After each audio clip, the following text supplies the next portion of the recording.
I read The Night and the Moth by Rachel Gillig, and I liked it. I did like it, but it might be the last romantasy that I tried. And as always, this is a spoiler-free review. In The Night and the Moth, we meet Six, and she is one of the diviners at Aisling Cathedral. And the new king of the land comes to the cathedral for a ceremonial divination. This divination includes a pretty extreme act to get the diviners to dream, and it's the first time that we meet King Benji Castor and a roguish knight that Six becomes infatuated with. And before you can say opposites attract, the diviner and the rogue knight are off on a quest to save the kingdom, the small little kingdom. Now, this is my first Rachel Gillig. I've been intrigued by some of her other books because I know quite a few people on here who have really enjoyed them. I thought, let's go for it. Let's try it. And I'm glad I did. I really enjoyed reading this book. I'm going to keep it around. I'm not going to immediately trade it away. I am considering reading the sequel, despite what I just said in the opening. I may give this sort of a grandfathered in pass, because I do want to see where the story goes from here.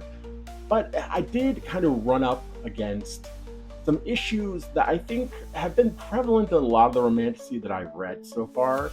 And they're not issues really with the book. It's really more about, again, genre, my expectations of genre, and really what I want out of genre. The first real big thing that I ran into almost immediately is really the world building in this book.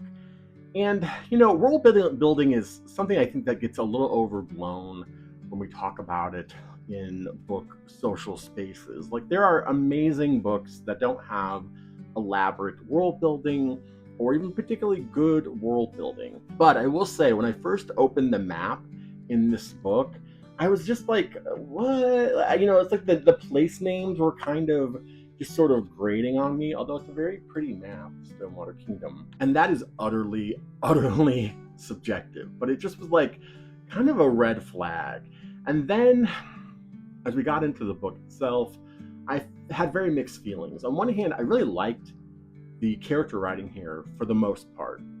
But every time we came up against the name, I was kind of like, oh, are we doing this? Like, naming all of the women 1 through 6 within Aisling Cathedral, it has a purpose, but I feel like, and then again, this is just a my brain thing, but I have a hard time connecting numbers to characters. I can't do it. Whenever it happens, there's a character that's a number, and there's a whole bunch of numbers. I don't know. My brain can't do it.